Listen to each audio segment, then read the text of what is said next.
রাখাল। সে মাঠে গরু চড়াতো,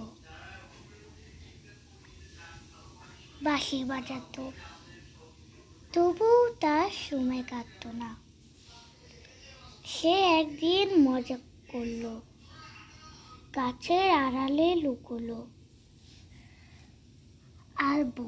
আর তারপর বলতে থাকলো, বাঘ এসেছে, বাঘ এসেছে। গ্রামবাসীরা দৌড়ে এলো, তাদের বোকা বানিয়ে মজা পেল। এরকম অনেক দিন করলো।